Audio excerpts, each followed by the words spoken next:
بسم اللہ الرحمن الرحیم۔ السلام علیکم ورحمۃ اللہ وبرکاتہ۔ عابدین وائس کے پیارے دوستو، ہم امید کرتے ہیں کہ آپ خیر و عافیت سے ہوں گے۔ ہماری دعا ہے کہ اللہ کریم آپ کو اپنی حفظ و امان میں رکھے، آمین۔ اصحاب kahf پر جب اہل ایمان کا دور آیا تو ان کے ساتھ کیا ہوا؟ تملیحہ نے کپڑے تبدیل کیے، غار سے باہر نکلا۔ غار کے منہ پر اکڑے ہوئے پتھر دیکھ کر اسے تعجب ہوا۔ اس نے اپنے ساتھ دقیانوس کے زمانے کا مہر زدہ درہم لے لیا تھا۔ بہرحال لاپرواہی کے عالم میں راستے پر چلتا رہا، حتیٰ کہ شہر پناہ کے دروازے تک پہنچ گیا۔ وہ چھپتے چھپاتے یہاں تک پہنچا، چونکہ اسے نہیں پتا تھا کہ اب نیک و صالح بادشاہ کا دور آ چکا ہے اور ظالم و جابر حکمران دقیانوس آج سے 300 سال پہلے مر چکا ہے۔ دروازے پر پہنچ کر تملیحہ نے نظر اوپر اٹھائی اور سر پر ایک علامت بنی ہوئی دیکھی جو کسی زمانے میں اہل ایمان کے لیے مقرر تھی۔ اسے دیکھ کر اسے اور بھی تعجب ہوا۔ اسے چھپ کر مزید دیکھنے لگا، کبھی دائیں دیکھتا اور کبھی بائیں دیکھتا۔ اسے کوئی آدمی نہ دکھائی دیتا جسے وہ جانتا ہو۔ پھر اس نے یہ دروازہ چھوڑ دیا اور دوسرے دروازے پر پہنچ گیا۔ اس پر بھی اسی طرح کی بنی ہوئی علامت دیکھی۔ اسے خیال آیا کہ یہ وہ شہر بھی نہیں ہے جسے میں جانتا ہوں، اور یہ کوئی اور شہر ہے۔ نئے نئے شکلوں کے اسے لوگ دکھائی دیے جنہیں اس نے قبل از دیکھا ہی نہیں تھا۔ پھر واپس پہلے گیٹ پر آ گیا، کہنے لگا، یہ کیا معمہ ہے؟ کل ہی تو اہل ایمان اس علامت کو چھپائے رکھتے تھے اور آج سرے عام اس علامت کا اظہار کیا جا رہا ہے۔ اسے شک ہوا کہیں سویا ہوا تو نہیں ہے۔ چادر درست کی، سر پر ڈالی۔ پھر اسے احساس ہوا کہ یہ معاملہ کچھ اور ہے۔ شہر میں داخل ہوا، بازار سے گزرنے لگا۔ کیا دیکھتا ہے، لوگ خدا اور حضرت عیسیٰ بن مریم علیہ السلام کی قسمیں اٹھا رہے ہیں۔ اس کی تعجب میں اور بھی اضافہ ہوا کہ کل ہی تو لوگ حضرت عیسیٰ بن مریم علیہ السلام کے نام لینے والوں کو تختۂ پر لٹکا دیا جاتا تھا، اور آج ہر آدمی حضرت عیسیٰ بن مریم علیہ السلام کا نام لے رہا ہے اور اسے کسی قسم کا خوف بھی دامنگیر نہیں ہوتا۔ پھر دل ہی دل میں کہنے لگا، شاید یہ وہ شہر نہیں ہے جسے میں پہچانتا ہوں۔ یہاں کے کسی آدمی کو بھی میں نہیں جانتا ہوں، حالانکہ غار کے قریب ترین شہر ہمارا ہی شہر تو ہے۔ حیران و پریشان ایک جگہ کھڑا ہو گیا۔ قریب سے اہل شہر کا ایک نوجوان لڑکا گزرنے لگا۔ اس سے پوچھا، اے لڑکے، اس شہر کا نام کیا ہے؟ اس نے جواب دیا، اس کا نام افسوس ہے۔ تملیحہ کہنے لگا، میں پاگل ہو گیا ہوں۔ بہرحال مجھے جلدی جلدی اپنا کام کر کے واپس ہو جانا چاہیے تاکہ پکڑا نہ جاؤں۔ چنانچہ توام فروشوں کے پاس گیا، درہم نکال کر ایک توام فروش کو دیا اور کہا، اے اللہ کے بندے، اس درہم کی مجھے روٹی دے دو۔ آدمی نے درہم لیا اور اسے الٹ پلٹ کر دیکھنے لگا، کبھی درہم کے مہر کو دیکھتا اور کبھی خریدار کے چہرے کو تکتا۔ پھر اس نے دوسرے نان فروش کو بھی وہ سکہ دیا۔ اس طرح نان فروش بہت سارے جمع ہو گئے اور سکے کو دیکھنے لگے، تعجب کرتے، شاید کوئی دفنیہ ہاتھ لگ گیا ہے۔ ایک دوسرے سے کہنے لگے، شاید اس آدمی نے پوشیدہ خزانہ پایا ہے جو برسوں سے زمین تلے دبا پڑا ہے۔ تملیحہ نے جب انہیں آپس میں مشورہ کرتے ہوئے دیکھا تو مارے ڈر کے کانپ اٹھا، بہت غمزدہ ہوا، سمجھا کہ ابھی یہ لوگ مجھے پہچان لیں گے اور دقیانوس کے پاس لے جائیں گے۔ آہستہ آہستہ لوگوں کا ہجوم بڑھتا گیا اور تملیحہ کے خوف میں بھی اضافہ ہوتا رہا۔ وہ تو بس یہی کہہ رہا تھا کہ مجھ سے تم لوگوں نے میری پونجی لی ہے، لہٰذا میری ضرورت کی چیز مجھے دو تاکہ میں واپس جاؤں، ورنہ اپنا کھانا اپنے پاس ہی رکھو، مجھے اس کی ضرورت نہیں، اور میری پونجی مجھے واپس لوٹا دو۔ لوگوں نے سوال کیا، اے نوجوان، تو کون ہے؟ بھلا تیرا قصہ کیا ہے؟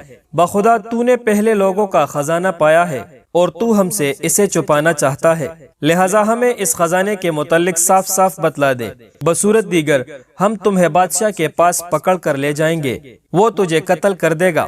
تملیحہ دل ہی دل میں کہنے لگا، اس مصیبت میں جان پھنس گئی۔ لوگ کہنے لگے، اے نوجوان، تو ہرگز بات نہیں چھپا سکتا ہے۔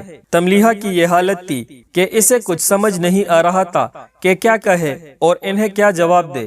ڈر رہا تھا کہ اب نہ جانے کون سی قیامت ٹوٹنے والی ہے۔ جب لوگوں نے دیکھا کہ یہ تو کوئی جواب نہیں دے رہا، اس کی چادر لی اور گلے میں ڈال کر شہر کی گلیوں میں اسے کھینچنے لگے، حتیٰ کہ اس کی آواز سن کر لوگ گلی کوچوں میں نکل آئے۔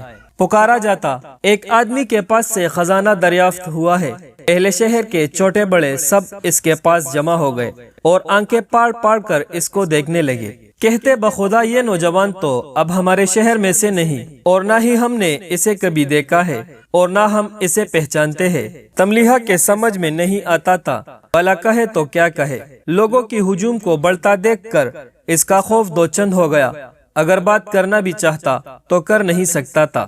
بالفرض اگر کہے بھی کہ میں اس شہر کا باسی ہوں، اس کی بات کوئی مانے گا نہیں، حالانکہ فی الواقعہ اس کے والدین بھائی بہن اسی شہر میں سکونت پذیر تھے۔ اسے یہ بھی یقین تھا کہ گزشتہ کل ہی وہ بہت سارے لوگوں کو جانتا تھا۔ اسے معلوم نہیں تھا کہ ہم غار میں 300 سال تک سوتے رہے ہیں۔ اسی شش و پنج میں حیران و پریشان کھڑا ہو گیا۔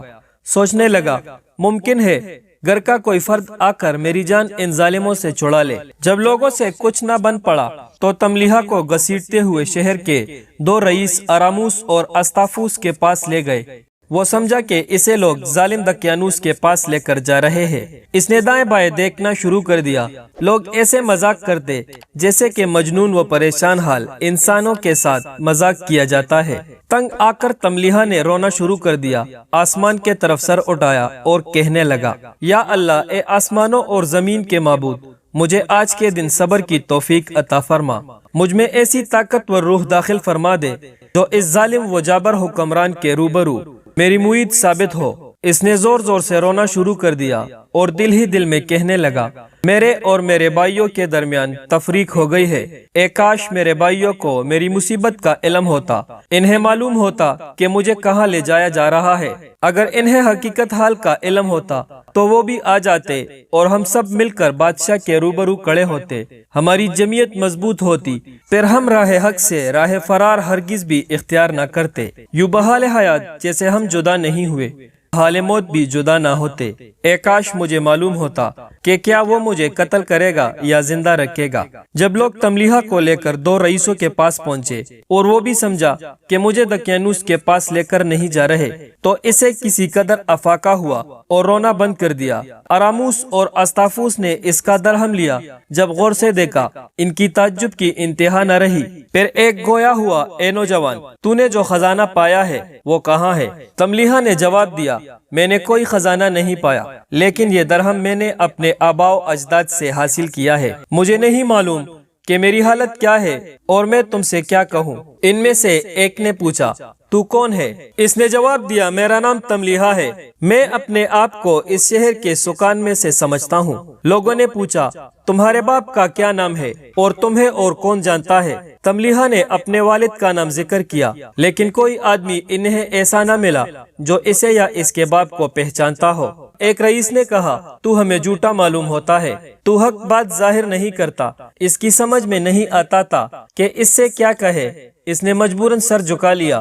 لوگوں میں سے کسی نے کہا، یہ پاگل ہے، کسی نے کہا، یہ جان بوجھ کر بے وقوف بن رہا ہے تاکہ تم سے جان چھڑا لے۔ ایک رئیس نے اس کی طرف نظر بر کر دیکھا اور کہا، ہم تیرے ساتھ اپنے کارندے بیچتے ہیں جو تصدیق کریں گے آیا کہ یہ تیرے باپ کا مال ہے، حالانکہ اس درہم کا نقش اور مہر آج سے 300 سال پرانی ہے، جبکہ تو خود نوجوان ہے۔ تو ہمیں دھوکہ دینا چاہتا ہے، تو ہمیں سفید ریش دکھتا ہے، اور تیرے آس پاس شہر کے والی اور عظما کھڑے ہیں۔ اس شہر کی دولت اور آمدنی ہمارے قبضے میں ہے، اور ہمارے پاس اس قسم کا نہ کوئی درہم ہے اور نہ ہی دینار۔ سچ سچ بتا دے، ورنہ میں ابھی حکم دیتا ہوں تجھے شدید عذاب دیا جائے گا، حتیٰ کہ تو اقرار پر مجبور ہو جائے۔ تملیحہ نے رئیس کی تقریر سن کر کہا، میں تم سے سوال کرتا ہوں، مجھے صحیح صحیح حقیقت حال سے آگاہ کرو۔ اگر تم ایسا کرو گے تو میں تمہارے سامنے سچ بولوں گا۔ کہاں پوچھو، ہم کوئی بات بھی تم سے پوشیدہ نہیں رکھیں گے۔ گویا ہوا، بادشاہ دقیانوس کا کیا ہوا ہے؟ لوگوں نے جواب دیا، ہم آج صفحہ ہستی پر کسی دقیانوس کو نہیں جانتے۔ ہاں، البتہ اتنا ہمیں معلوم ہے کہ وہ کسی زمانے میں ایک بادشاہ تھا جو مر کب گیا ہے۔ اس کے بعد کئی امتیں آئی اور ختم ہو گئی۔ تملیحہ نے کہا، میں تم سے سچ بات کہوں گا، لیکن تم میری تصدیق نہیں کرو گے۔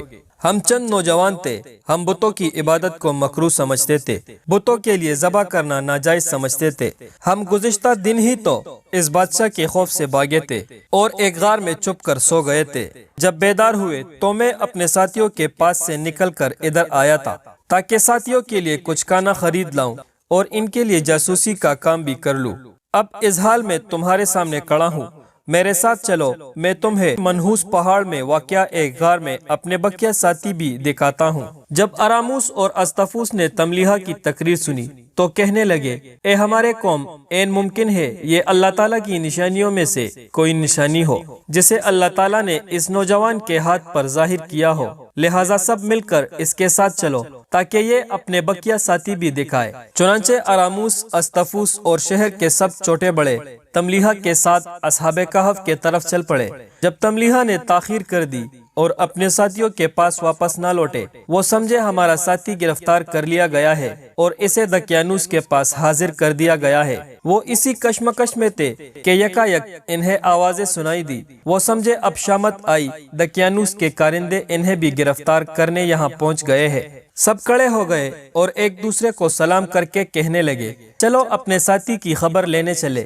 بلا شبہ وہ اس وقت ظالم بادشاہ کے پاس ہوگا اور ہمارے انتظار میں ہوگا کہ ہم اس کی مدد کو کب پہنچیں گے۔ اسی دوران یہ آپس میں یہی باتیں کر رہے تھے اور غار کے درمیان بیٹھے ہوئے تھے۔ یکایک انہیں اراموس اور اس کے ساتھ آنے والے لوگ دکھائی دیے۔ یہ لوگ آ کر غار کے دروازے پر کھڑے ہو گئے۔ تملیحہ اپنے ساتھیوں کو دیکھ کر فوراً ان کے طرف لپک گیا اور زار و قطار رونے لگا۔ اسے روتا دیکھ کر اس کے بقیہ ساتھی بھی رو دیے۔ پھر انہوں نے اس سے کیفیت دریافت کی۔ اس نے ساری بات سنائی اور سارا قصہ ان کے گوش گزار کیا۔ اب انہیں احساس ہوا کہ وہ اللہ تعالیٰ کے حکم سے سو گئے تھے اور انہیں سوئے ہوئے ایک زمانہ بیت چکا ہے، اور اب انہیں بیدار کیا گیا ہے تاکہ لوگوں کے لیے ایک آیت و نشانی بن جائے۔ تملیحہ کے پیچھے پیچھے اراموس بھی داخل ہوا۔ یکایک اسے تانبے کا بنا ہوا ایک تابوت دکھائی دیا جس پر مہر لگی ہوئی تھی۔ دروازے پر کھڑے ہو کر چند آدمیوں کو جو اس کے ساتھ آئے تھے آواز دی، تابوت کھولو۔ اس میں تانبے کی 2 تختیاں پائی، ان پر ان تمام نوجوانوں کے نام لکھے تھے اور ساتھ میں یہ لکھا تھا، یہ چند نوجوان ہیں جو اپنے ظالم بادشاہ دقیانوس سے خوفزدہ ہو کر بھاگ گئے تھے اور اس غار میں داخل ہو گئے۔ جب اس غار میں ہونے کی خبر پھیل گئی تو بادشاہ نے غار کو بند کرا دیا۔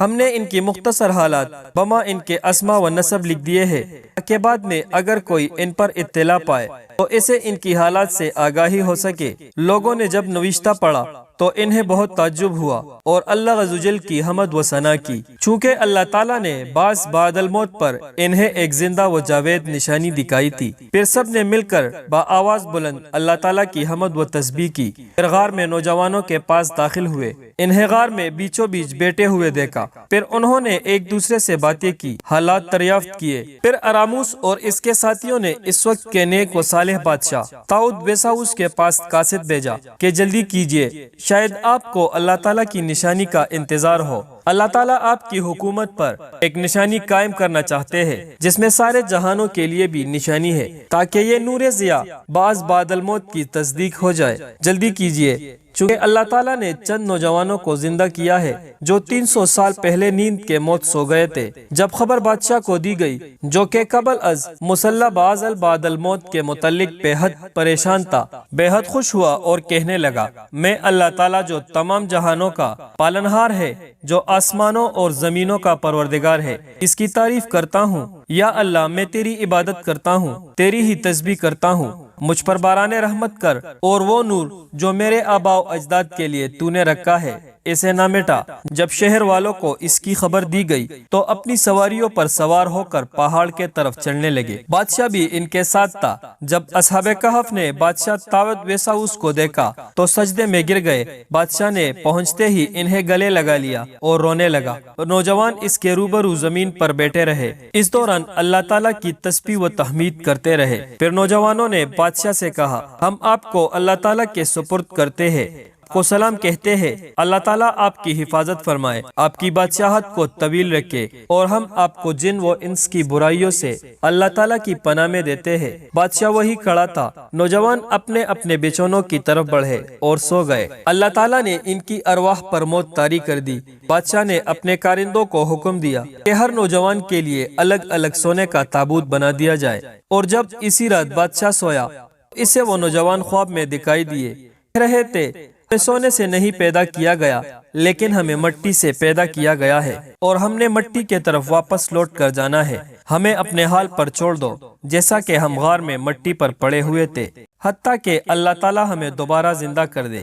چنانچہ جو لوگ ان کے پاس سے باہر نکلے پھر اندر جھانکنے کی کسی کو بھی جسارت نہ ہوئی، چونکہ بحکم خدا ایک قسم کا رعب سا چھا گیا تھا۔